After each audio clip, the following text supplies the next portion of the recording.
Subscribe now and press the bell icon. Never miss an update from Marula Class. चलिए शुरू करते हैं। सबसे पहले टॉपिक आज लेंगे हम लोग। चलिए तो शुरू करें। आज का टॉपिक है बाइनोमियल डिस्ट्रीब्यूशन। तो देखो यहाँ पे फॉर्मूला है बाइनोमियल डिस्ट्रीब्यूशन। अब हम फार्मूले को पूरा एक्सप्लेन करें। अब फार्मूले को एक्सप्लेन करेंगे, सारी बातें यहाँ पे डिस्कस करें कि n क्या है, p क्या है, q क्या है, x क्या है, ये फार्मूला क्या है। अब देखो फार्मूले को जब डिस्कस करेंगे तो हम यही नहीं जान पाएंगे अप्लाई कहाँ होगा, ठीक है। तो सबसे पहले हम लोग ये देखते हैं कि फार्मूला बाइनोमियल डिस्ट्रीब्यूशन मतलब प्रोबेबिलिटी का एक टॉपिक है और बहुत इंपॉर्टेंट है। तो सीधे ये बात करते हैं कि ये लगाएंगे कहाँ, तो ये समझते हैं, ठीक है। फार्मूले को आप नोट डाउन कर सकते हैं, अभी हम लोग इस पे आएंगे, ठीक है। तो देखो एक क्वेश्चन हमने लिया है, इस क्वेश्चन को डिस्कस करेंगे।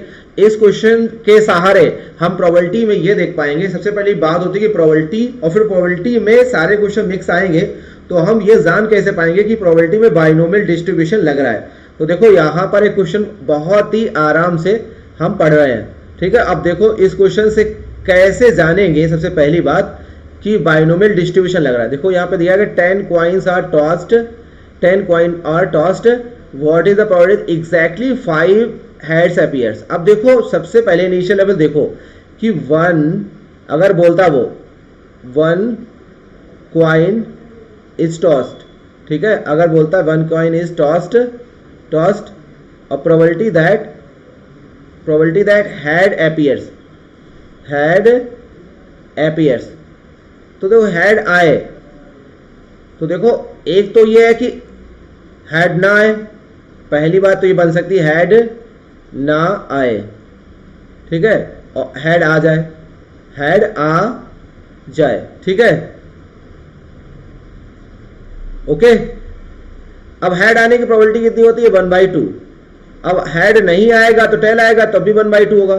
देखो हम ये सबसे पहले देखेंगे डिस्ट्रीब्यूशन क्यों लग रहा है। अब अगर ऐसा बोलता 2 कॉइन्स के केस में, किसके केस में, 2 कॉइन्स के केस में, तो देखो एक तो ये हो सकता है कि नो हेड एपियर्स, समझे ना।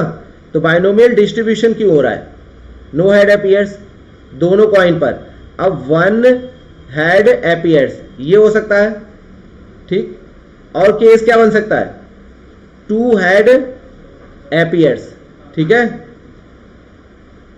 तो आप समझ रहे हैं कि जब 2 सिक्के उछाले गए, ऐसे ही अगर आप 3 सिक्के उछाले जाते, 3 कॉइन्स टॉस किए जाते, अब उसमें डिस्ट्रीब्यूशन अगर देखते हेड का, किसका देखते डिस्ट्रीब्यूशन, बात समझना डिस्ट्रीब्यूशन क्यों लग रहा है, हेड एपियर्स का देखते, तो एक तो होता हेड 0, तीनों पे 0 हो, एक पे भी हेड ना आए, मतलब टेल हो जाए, कहने का मतलब टेल हो जाएगा तो हेड नहीं आएगा।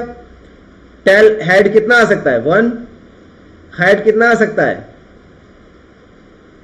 2, और हेड कितने बार आ सकते हैं, मैक्सिमम 3 बार, ठीक है। तो अब यहां पर जब हम एक सिक्का एक बार ना होके काफी बार उछाल ले, जैसे कि यहां पर दिया गया है क्वेश्चन में कि सिक्का कितने बार उछाला जा रहा है, सिक्का यहां देखो 10 बार उछाला गया। अब आपको निकालना है 5 हेड अपीयर्स। तो अब डिस्ट्रीब्यूशन में कॉइन्स है 10 और उसमें हेड अपीयर्स 5 बार आए। तो अब देखो सबसे पहले क्या करेंगे, ट्रायल्स, टोटल ट्रायल्स कितने हैं, टोटल ट्रायल्स कितने हैं 10, तो इसको मानते हैं n, क्या मानते हैं n। हेड एपियर्स कितने बार आए, तो वो है r, हमारा क्या है r, वो है 5 बार। अब देखो इन ईच ट्रायल यानी 10 बार सिक्का उछाला गया तो हर एक बार हेड की प्रोबेबिलिटी क्या होगी, तो प्रोबेबिलिटी ऑफ गेटिंग हेड, तो प्रोबेबिलिटी ऑफ गेटिंग हेड 1/2 है। और इसी को बोल रहे हैं P, क्या बोल रहे हैं P, मतलब P का मतलब क्या है, P का मतलब है कि प्रोबेबिलिटी ऑफ गेटिंग सक्सेस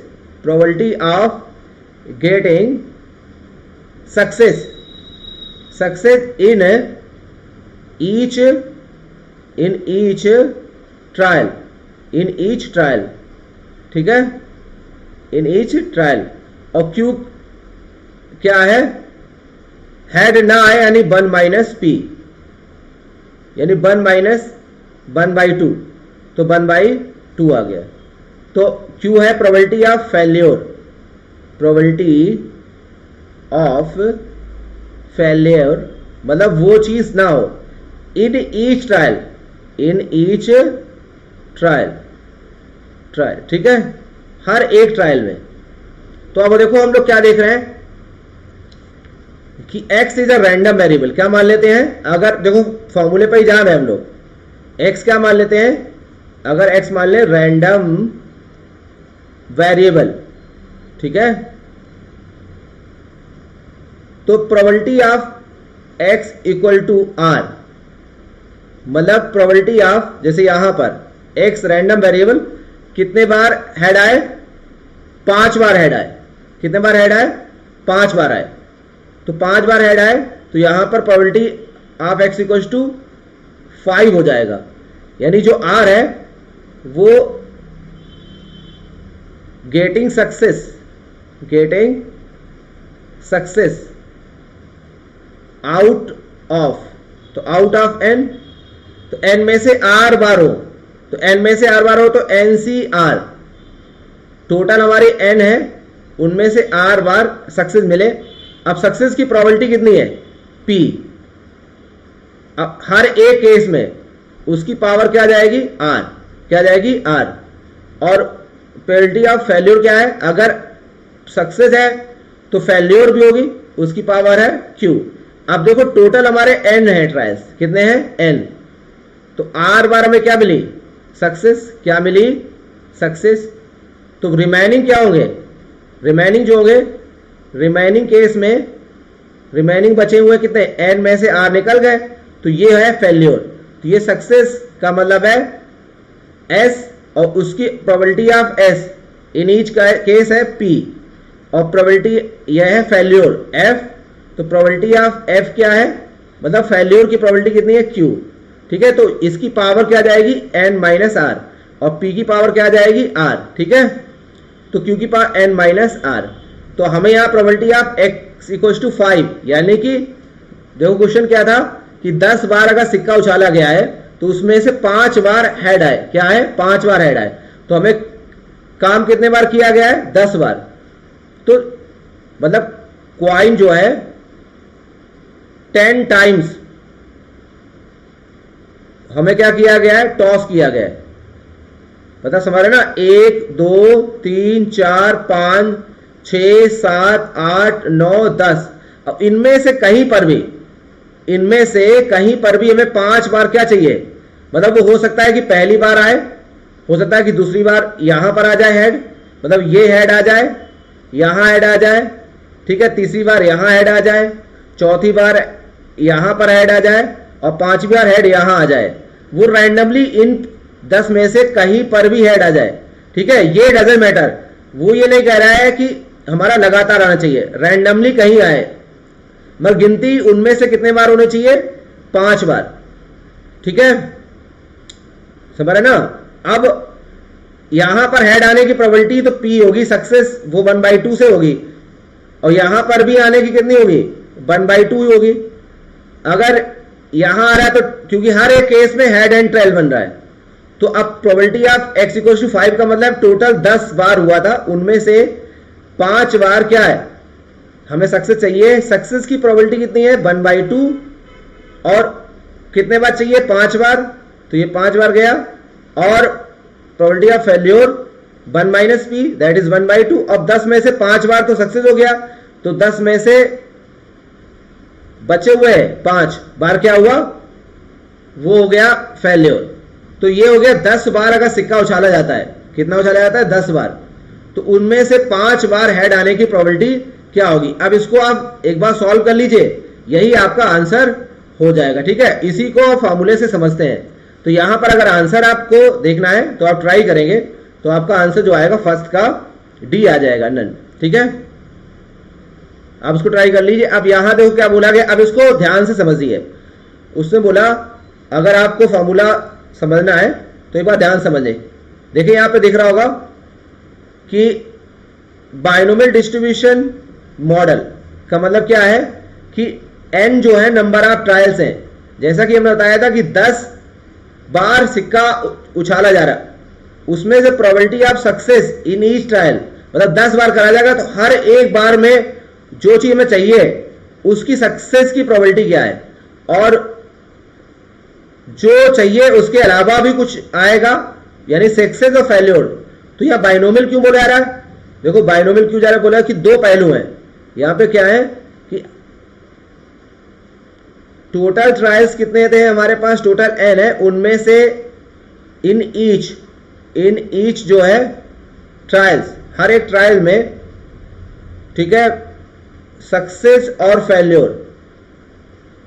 तो यहां पर इसी बोला गया कि दो हैं, इसलिए है बाइनोमियल, ठीक है, दो पहलू है, सक्सेस और फेल्योर, ठीक है। अब x number of success in each trials, अब इसको x भी बोल सकते हो आप, r भी बोल सकते हो।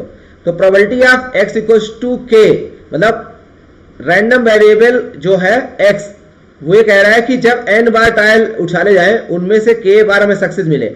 इसको आप शॉर्ट फॉर्म में बोलते हैं, इसको फॉर्मूले को इस तरीके से इसलिए देखा गया है कि अगर कहीं बुक्स में या कहीं आपको मिले तो NCR यहां लिखा गया है NCR, मतलब NCK लिया है, तो यह है NCR या NCK, और सक्सेस की प्रोबेबिलिटी है P, उसकी पावर R और Q की power remaining N minus R, ठीक है। इसको आप NCK जैसे यहां दिखाया गया है कि आपको पता ही हुआ फॉर्मूला कि NCR का फॉर्मूला क्या पढ़ा था हम लोगों ने, अगर नहीं तो देख ले, फैक्टोरियल N फैक्टोरियल R और फैक्टोरियल N माइनस R, ठीक है। तो फॉर्मूला क्लियर हो गया होगा।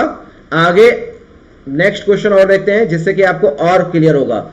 ये आप नोट डाउन कर सकते हैं, मीन वेरिएंस स्टैंडर्ड डेविएशन, मतलब ये आपको हेल्प करेंगे, सीधे सीधे फॉर्मूले हैं, हम इस पर डिस्कस भी करेंगे डीप में, मगर अभी आप इसको एक बार स्नैपशॉट्स या नोट डाउन कर सकते हैं। नेक्स्ट क्वेश्चन पे पढ़ते हैं, देखिए, लगाइए, ट्राई करें, बहुत अच्छा क्वेश्चन है। बाइनोमियल डिस्ट्रीब्यूशन की सारी प्रॉब्लम्स जो स्टैंडर्ड लेवल पे होगी, मुझे लग रहा कि अगर आपने इस क्वेश्चन को सॉल्व किया तो आपको समझ में आ जाएगा अच्छे से। देखिए क्या है, एक बार इत्मीनान से क्वेश्चन को पढ़ते हैं। हमारे पास कितने बल्ब हैं? 100 बल्ब। बाइनोमियल डिस्ट्रीब्यूशन क्यों लग रहा है ये समझेंगे। Is known to contain 10 defective, मतलब हमारे पास टोटल बल्ब कितने हैं? 100 है, ठीक है। अब 100 बल्ब में से हमारे पास 10 क्या है? डिफेक्टिव है, और 90 क्या है? नॉन डिफेक्टिव है। एनडी मतलब नॉन डिफेक्टिव है। अभी तो कोई समस्या नहीं, ठीक है। 8 bulb are selected at random, अब हमने इनमें से एक बल्ब नहीं निकाला, हमने इसमें 8 बल्ब निकाले। कितने निकाले? 100 में से 8 निकाले हैं। तो हमने बोला जब कोई काम रिपीटिशन होता है, मतलब अगर एक बल्ब निकाला जाता तो प्रोबेबिलिटी ऑफ डिफेक्टिव और प्रोबेबिलिटी ऑफ नॉन डिफेक्टिव अगर पूछी जाती तो सिंपल सी है कि अगर एक बल्ब निकाला जाता, 1 बल्ब इज डॉन, अगर 1 बल्ब इज डॉन होता, ठीक है, तो क्या करते हैं?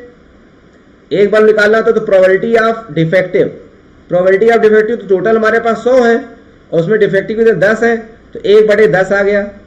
अगर एक बल्ब निकाला जाए उनमें से और प्रोबेबिलिटी ऑफ नॉन डिफेक्टिव, तो ये हमारे पास 10 में से नॉन डिफेक्टिव 90 है, तो 9/10। अभी देखो इसको हम यूज भी करेंगे, मगर सिंपल अभी तक प्रोबेबिलिटी में हमें यही पढ़ा है कि एक बैग है, इस कलर की बॉलें हैं, रेड कलर की है, व्हाइट कलर की है, एक बॉल निकाले या 2 बॉल निकाले तो वो रेड या व्हाइट ऐसे निकले।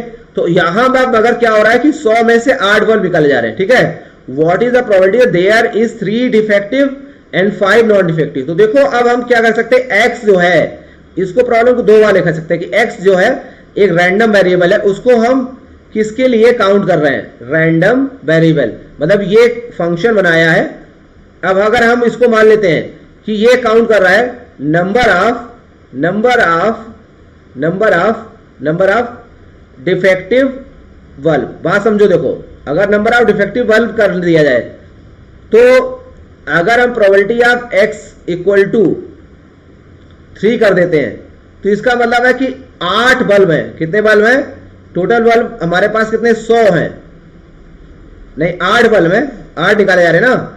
8 में से 3 क्या है? डिफेक्टिव, समझे ना। अब देखो बात समझो, केस 2, अगर हम बोलते थे इसको नंबर ऑफ नॉन डिफेक्टिव, अगर ये काउंट कर रहा है नॉन डिफेक्टिव के लिए देखो ये तुम्हारे ऊपर है कि तुम रैंडम वेरिएबल को कैसे डिफाइन करते हो, ये बता रहे बार बार समझो बल्ब, ठीक है। तो अब यहां पर probability of x equal to 8 में से बल्ब देखो निकाले कितने का है, बल्ब हमारे कितने निकाले जा रहे 8, तो 8 में से उसने कहा कितने डिफेक्टिव हैं, 3 डिफेक्टिव हैं निकले या फिर कितने 5 नॉन डिफेक्टिव। तो अगर हमने काउंट करना सीखा, बोल दिया कि random variable non defective count करेगा, तो 8 में से कितने नॉन डिफेक्टिव काउंट करने 5, तो अब हमें नॉन डिफेक्टिव के लिए 5 यहां लिखना पड़ेगा, कितना लिखना पड़ेगा 5, बात समझ रहे। और अगर ये डिफेक्टिव काउंट कर रहा है तो 3 हमारे इफेक्टिव, तो समझ लो कि 8 में से अगर हमने 3 डिफेक्टिव काउंट कर लिए तो बचे हुए कितने हो गए, अगर हमने डिफेक्टिव 3 काउंट कर लिए यहां पर ये समझो, तो बचे हुए रिमेनिंग कितने 5 अपने आप क्या हो जाएंगे नॉन डिफेक्टिव। अगर हमने काउंट कर लिए 8 में से 5 नॉन डिफेक्टिव काउंट कर लिए तो बचे हुए 3 क्या हो जाएंगे डिफेक्टिव। तो एक ही चीज काउंट करनी है, चाहे ये लगाओ और चाहे ये लगाओ, आंसर सेम आएगा, ठीक है। वो ऑप्शन आपको मैच कराना पड़ेगा। अब देखो यहां पर जो हमने माना है, ये जो माना है वो किसके लिए माना है, डिफेक्टिव के लिए। किसके माना है, किसके लिए माना है, डिफेक्टिव के लिए। तो probability of success, probability of D लेंगे यहां पे, समझे। अगर हम ये माने नॉन डिफेक्टिव के लिए, किसके लिए माने, नॉन डिफेक्टिव के लिए माने, तो प्रोबेबिलिटी ऑफ सक्सेस यहां पे प्रोबेबिलिटी ऑफ जो सक्सेस पी होगी वो एनडी के लिए होगी, ये समझे बस, इसको हम पी बोलेंगे, ठीक है। और यहां पर क्या बोलेंगे पी। अगर आप इसको बहुत इत्मीनान समझ रहे हो तो समझ में आ जाएगा। अब हमारी उसकी पावर यहां जाएगी इतनी, हम पी की पावर कितनी ले जाएंगे सक्सेस, क्योंकि हम काउंट कर रहे हैं, हमारा काउंटर जो लगा हुआ है डिफेक्टिव के लिए लगा है, तो डिफेक्टिव आएंगे तो हम मान जाएंगे मेरा जो ट्रायल है और जो हम चेक कर रहे हैं वो सक्सेस, मतलब हमें सफलता मिली, हम डिफेक्टिव काउंट कर रहे हैं, आ गया तो वो बढ़ेगा काउंटर, पावर 3 हो जाएगी। और फेल्योर कब होगा, डिफेक्टिव काउंट कर रहे हैं तो नॉन डिफेक्टिव जो होगा वो हमारा हो जाएगा, यहां पर क्यू डिनोट करेगा, क्या डिनोट करेगा क्यू। अब 8 में से 3 बार क्या है, 8 में से 3 बार है डिफेक्टिव, तो बचे हुए 8 में से 5 वो क्या है, वो हमारे डिफेक्टिव, ठीक है। अब यहां पर अगर हम करेंगे तो 5 हमारी नॉन डिफेक्टिव, क्योंकि पी सक्सेस है, नॉन डिफेक्टिव काउंट कर रहे हैं तो सक्सेस हमारे जब नॉन डिफेक्टिव आएगा, और यहां पर डिफेक्टिव वाला माना जाए क्यू, समझे ना। तो देखो सबसे बड़ी प्रॉब्लम यही थी कि पी और क्यू कैसे डिसाइड होगा। तो कभी कभी हम आंसर को ऐसे ही मैच करा सकते, बचे हुए 3। अब देखो हमारा आंसर जो दिया गया है, आंसर मैच कराते, तो अब 8C3, देखो यहां पर क्या है 8C3। अब हम अगर देखें प्रोबेबिलिटी ऑफ डिफेक्टिव कितनी है, मानिए प्रोबेबिलिटी ऑफ डिफेक्टिव कितनी, 1/10, ठीक है। तो 1/10 की पावर कितनी जाएगी, यहां पर 1/10 की पावर जाएगी 3। तो अब नॉन डिफेक्टिव कितना है 9/10, तो पावर जाएगा 9/10 की पावर, ठीक है, की पावर 5। मगर तो मतलब डी ऑप्शन आ गया। मगर एक बात समझे, मतलब आप पेशेंसली अगर एक बार यहां समझेंगे, अगर इसको हम यहां पर भी समझ लेते हैं, मतलब पेशेंसली इस चीज को समझे कि अगर हम 8C3 1/10 की पावर 3 और 9/10 की पावर 5, ठीक है, और यहां पर 8C5, यहां हमने क्या किया 9/10 की पावर 5 और 1/3 की पावर 3, ठीक है। ये दोनों इक्वल है, ये दोनों कैसे हैं, इक्वल है। देखो 1/10 की पावर 3 यहां पे लिखा गया है, 9/10 की पावर 5 लिखा है, और ये थी आपको समझ आ जाएगी कि 8C3 जो होता है वो 8C5 के पास कैसे बराबर होता है। ये आपको प्रॉपर्टी है NCR बराबर NC(n-r), ठीक है। ये प्रॉपर्टी बाइनोमियल कोफिशिएंट में फॉलो करती है। तो ये देखो 8C5 को हम लिख सकते हैं 8C8-5, तो ये है 8C3। तो हमने बोला कि चाहे आंसर आप ऐसे मैच कराएं और चाहे आंसर ऐसे मैच कराएं, वो आपके ऊपर है, ऑप्शन पर डिपेंड है। आज ऑप्शन ऐसे दिया गया है ऊपर की तरह, तो ऐसे लगा दिया गया। अगर नीचे की तरह ऑप्शन दिया होता तो हम नीचे की तरह मैच कराते ना, ठीक है। तो इसमें कंफ्यूज नहीं होना है, ठीक है बेटा, ये चीज़ में कंफ्यूजन नहीं क्रिएट होना चाहिए। हमने बोला कि आपका जो प्रोबेबिलिटी ऑफ x = k है, ये रैंडम वेरिएबल डिसाइड करता कि आप कैसे ले रहे हैं, ठीक है। तो हमने यहाँ पर पीछे जो क्वेश्चन आपको ये दिखाया, हमने कहा रैंडम वेरिएबल आप ऐसे डिफाइन कर सकते थे, मगर हमने जब काउंटर लगाया तो नंबर ऑफ डिफेक्टिव के लिए काउंटर लगाया। तो जब नंबर ऑफ डिफेक्टिव यानी कि हमारा जो 8 में से 3 बार हमारा क्या काउंट कर रहा है, डिफेक्टिव। अब अगर नंबर ऑफ नॉन डिफेक्टिव के लिए करें तो हम रैंडम वेरिएबल, अब हम काउंटर लगा रहे हैं, मतलब 8 में से अब हम नॉन डिफेक्टिव काउंट कर रहे हैं। तो हम देखते जाएंगे एक एक करके, बल्ब देखेंगे, पहला बल्ब आया, ठीक है, नॉन डिफेक्टिव अगर आ गया काउंटर बढ़ जाएगा, नहीं आएगा तो नहीं बढ़ेगा। तो 8 में से 5 बल्ब हमें क्या नॉन डिफेक्टिव देखने, ठीक है। तो एक प्रोसेस है, उस प्रोसेस के थ्रू हम चाहे ऐसे जा सकते हैं या ऐसे जा सकते हैं, ठीक है। आंसर आपका डी मैच कर गया, ठीक। नेक्स्ट एक हिट एंड ट्रायल वाला ये क्वेश्चन लेते हैं, इससे आपको भी आप कंफर्टेबल हो जाएंगे, एक हमारा प्रैक्टिस भी हो जाएगी। चलिए देखिए, अ डाई इज थ्रोन 5 टाइम्स, ठीक है, 5 बार एक डाई फेंकी गई। अब देखो डाई अगर एक बार फेंकी जाती, डाई 2 बार फेंकी जाती तो मैनुअली हम गिन सकते थे, मगर डाई 5 बार फेंक रहे हैं, 100 बार फेंक रहे हैं, तो यहाँ पर इस डाई के लिए 5 टाइम्स, तो नंबर ऑफ ट्रायल्स ज्यादा है, ठीक है। तो अब हम देखेंगे what is the chance that even number will come up. अब इवन नंबर आए उनमें से, तो 5 डाइज हैं हमारे पास, कितनी डाइज हैं, 1 2, ठीक है, 3 4 5। अब 5 में से हमें कोई पर भी, हमें ये नहीं है कि पहली दूसरी तीसरी या ऐसा, रैंडमली कहीं पर भी हमें उनमें से आउट ऑफ 5, ठीक है, हमें 3 टाइम्स क्या चाहिए, इवन नंबर। अब इवन नंबर में कोई भी इवन नंबर हो, ठीक है, तो पहले हम ईच ट्रायल देख लेते हैं, इन ईच ट्रायल, कि हर एक बार अगर करें तो इवन नंबर आने को हम जो बोलेंगे वो हम सक्सेस के लिए काउंट करेंगे, यानी कि यही प्रोबेबिलिटी ऑफ सक्सेस पी होगी। अब इवन नंबर किसी डाई पर देखो क्या होता है कि 6 अगर एक आउटकम्स है, 1 2 3 4 5 और 6, उनमें से 3 हमारे इवन है और 3 ऑड है। तो अब हर एक ट्रायल में 6 में से 3 हमारे इवन को फॉलो कर रहे हैं, 1/2 प्रोबेबिलिटी है इवन नंबर की, और ऑड की भी कितनी होगी, 1 minus P, that is Q, और क्यू 1/2, ठीक है। तो ये हर एक बार में है, हमें प्रोबेबिलिटी आप क्या निकालना है, x इक्वल टू कितने बार इवन नंबर लाना है, 3 बार। तो रैंडम वेरिएबल क्या काउंट कर रहा है, इवन नंबर। क्या काउंट कर रहा है, इवन नंबर काउंट कर रहा है। इवन नंबर कितने बार आए, 3 बार। कितने में से, 5 बार डाई है, उछाली गई, तो 5 में से 3 बार आए, तो 5 में से 3 बार हमें इवन नंबर गिनना है। तो 3 बार इवन नंबर आने की प्रोबेबिलिटी 1/2 हर एक केस में, उसमें से 3 बार आए तो पावर 3। अब बचे हुए जो 2, 5 में से 3 तो चले गए, तो बचे 2, वो हमारे क्या है, ऑड आ जाए, क्यों ऑड ही आएंगे, क्यों इवन ऑड। तो ये इससे आप आंसर मैच करा लेंगे। तो आंसर आपका देख ली भाई, 10, ये 10 आ जाएगा, 5c3 10 होता है, और यहाँ पर पावर 5 है तो 32, 1/32, तो यहाँ आ जाएगा हमारा 5/16, ठीक है, 5/16, ये बी ऑप्शन आ गया आपका ना, ठीक है।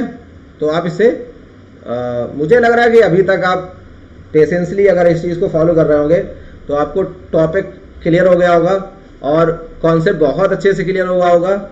आप एक चीज़ पढ़ाते पढ़ाते भूल गए कि आप ट्राई भी करते रहें, क्वेश्चंस को ट्राई करते रहें और आंसर्स भी देते रहें। और मारुला क्लासेस ने प्रोबेबिलिटी के बहुत सारे ऐसे वीडियोस डाले हैं, तो 1 बाय 1 आप पढ़ें। असाइनमेंट की बारी है, चलिए अब असाइनमेंट करेंगे। आपको करना है, आंसर देखना है और अब ट्राई करेंगे। आपको आंसर हम बताएंगे लास्ट में, तो असाइनमेंट एक बार नोट डाउन करते हैं, ठीक है। इस क्वेश्चन को आप करिए कि ये असाइनमेंट की तरह है, आप इसको आंसर दीजिए, ठीक है। चलिए भाई हम क्वेश्चन पढ़ते हैं। देखिए भाई क्या दिख रहा है क्वेश्चन में, देखिए क्या है, अ bag contains 4 white and 6 black ball, ठीक है, और ball is drawn at random. हम देखते हैं कि बाइनोमियल डिस्ट्रीब्यूशन, आप ट्राई करें बाइनोमियल डिस्ट्रीब्यूशन कैसे लग रहा है। तो बैग में कोई दिक्कत नहीं, एक बैग है, अभी तो हमें बाइनोमियल डिस्ट्रीब्यूशन तो डिसाइड नहीं हुआ, केवल ये पता चला कि 4 व्हाइट और 6 ब्लैक बॉल है, ठीक है। रिप्लेस्ड, अब देखो drawn, ball is drawn at random and replaced, मतलब बैग में क्या कर रहा है कि एक बॉल निकाली, पहले एक बॉल हमने यहां से निकाल ली, ठीक है। हम एक बॉल निकालते हैं,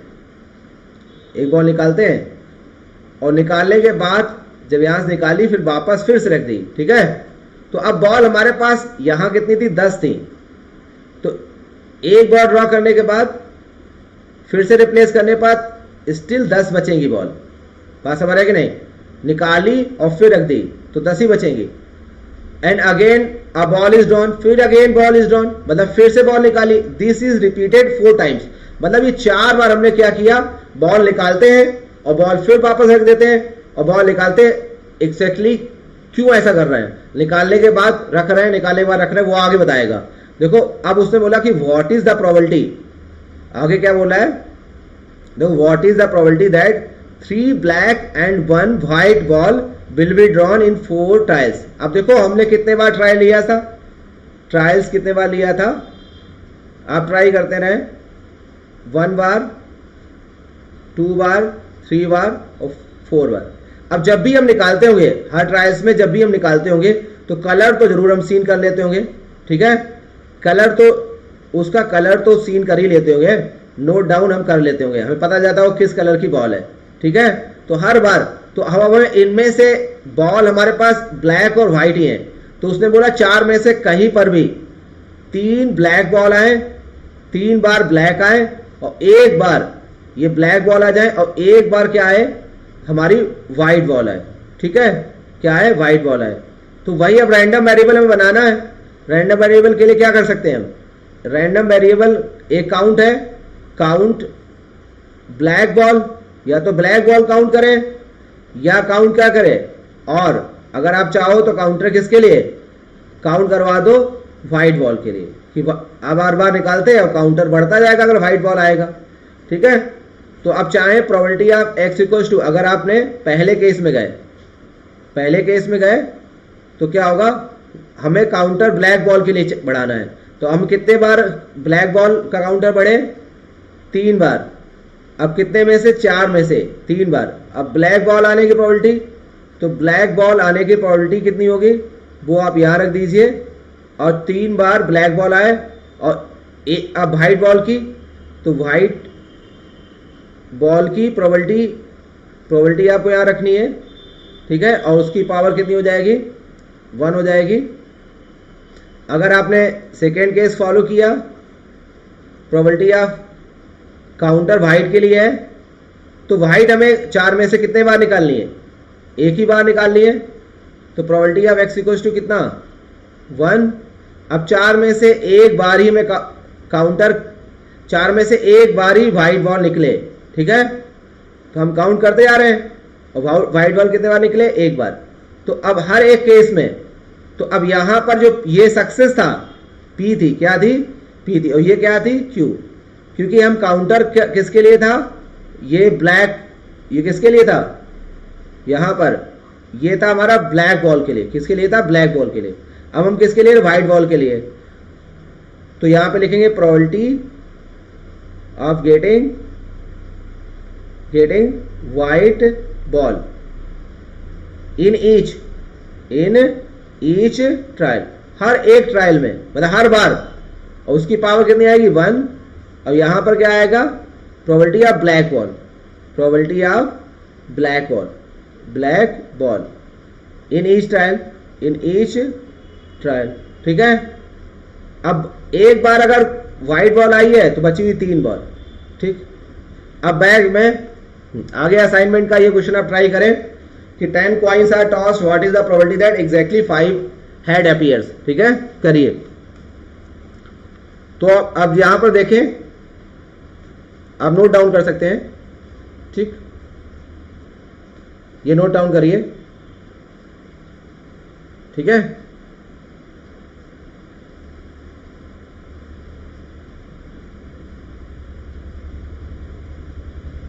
तो बैग में हमारे पास जो थी 4 व्हाइट थी, 4 हमारी क्या थी, व्हाइट थी, और 6 ब्लैक थी, ठीक है। ये व्हाइट बॉल थी।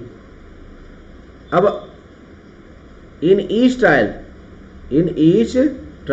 मतलब हर एक ट्रायल में, क्योंकि हर एक ट्रायल में क्या होगा, 4 ट्रायल होंगे, 4 ट्रायल्स हमारे होंगे, ट्रायल्स हो गए, पहले ट्रायल में भी 10 बॉल ही रहेंगी, दूसरे ट्रायल में भी 10 बॉल लगेगी, रिप्लेस बैक दोबारा फिर से 10 बॉल, तो हर बार 10 ही बॉल रहती हैं, क्योंकि रिप्लेस्ड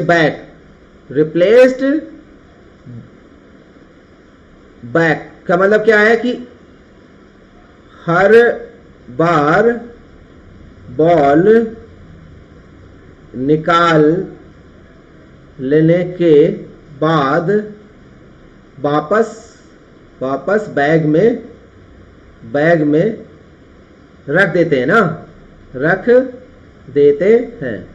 तो मतलब 10 हमेशा क्या होगा, निकाली फिर रख दी है, निकाली 10 दी।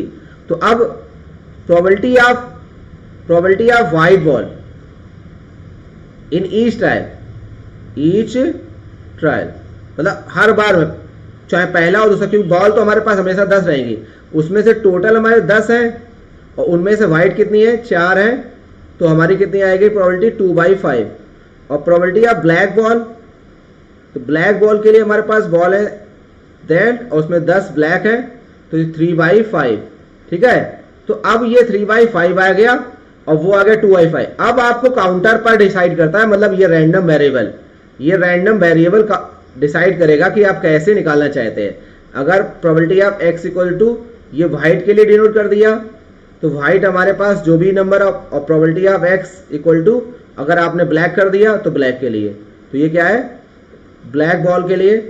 तो एनसी वाइट कितनी चाहिए, अब एनसी वाइट है तो देखो प्रोबेबिलिटी ऑफ वाइट, बात समझे, प्रोबेबिलिटी ऑफ वाइट की पावर वाइट है और प्रोबेबिलिटी ऑफ ब्लैक की पावर n माइनस क्या वाइट, तो वाइट चाहिए ब्लैक को, ठीक है। ऐसे ही कर सकते हैं, ठीक।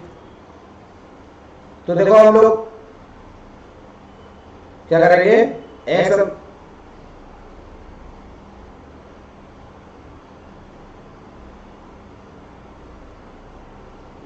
तो देखो यहां पर x क्या लिया गया, हेड्स, क्या लिया, ये हेड ले लिया, ठीक।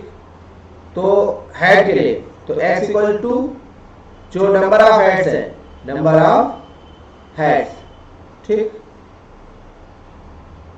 तो टोटल हमारे पास क्या है 10 में से head, probability of getting head, ठीक, उसकी पावर क्या है हेड की संख्या और प्रोबेबिलिटी ऑफ हेड ना है तो 10, क्या है 10। अब 10 की पावर क्या आएगा 10 माइनस हेड, ठीक, तो हेड हो जाए, ठीक है। तो ये नोट डाउन कर सकते हैं, मतलब प्रोबेबिलिटी निकालनी है आपको। तो यहां पर अब नंबर ऑफ हेड्स देखते हैं, तो टोटल से हमें ये हेड निकालना है, तो हेड कैपिटल H। अब प्रोबेबिलिटी ऑफ हेड कर रहे हैं तो यहाँ पे हेड रखेंगे और ये हेड यहाँ रखेंगे और प्रोबेबिलिटी ऑफ 10, अब टोटल से हेड हमारा घट जाएगा। तो अब इसको एज ए शॉर्टकट यूज़ कर सकते हैं, ठीक है। अगर आपको अच्छा लगा हो तो लाइक बटन ज़रूर दबा दें, ठीक है। अब कहाँ पर लाइक बटन दबाए तो पता है आपको, ठीक है। तो इसका डी ऑप्शन आपका हो जाएगा सही, गिव बी ऑप्शन 63/256, ठीक 63/256 आ जाएगा। चलिए देखते हैं आगे, देखें। अब देखिए यहाँ पे 2 डाइज आर थ्रोन 5 टाइम्स और what is the probability that sum of the numbers coming up will be 10, exactly 2 out of 5 tiles. तो देखो यहाँ पर आप ट्राई करें, हमारे पास ट्रायल्स हमारे पास कितने हैं, ट्रायल्स हैं 5, मतलब ये है टोटल, क्या है टोटल, टी से डिनोट कर रहे हैं, ठीक है। और आर हमारा क्या है, कितने बार हमें चाहिए 2 बार। अब 2 बार क्या चाहिए सम ऑफ नंबर्स ऑन देम मतलब डाइस के ऊपर कितने 10 हो सम, ठीक है। तो देखो प्रोबेबिलिटी ऑफ x बराबर 2। अब 2 किसके लिए है? सम इक्वल टू 10, ठीक है। तो 5 में से कितने बार? 2 बार। अब प्रोबेबिलिटी ऑफ सम 10 हो 2 बार। अब प्रोबेबिलिटी ऑफ ये, ठीक है, और प्रोबेबिलिटी ऑफ सम 10 ना हो उसकी पावर 3। तो सम 10 के लिए हमने बताया था आपको फॉर्मूला, एग्जैक्टली एक ट्रिक बताई थी। सम प्रोबेबिलिटी डाइस पे 2, 3, 4, 5, 6, 7, 8, 9, 10, 11 और 12 बन सकता है। नंबर ऑफ टाइम्स कितने बार बन सकता है, ठीक है।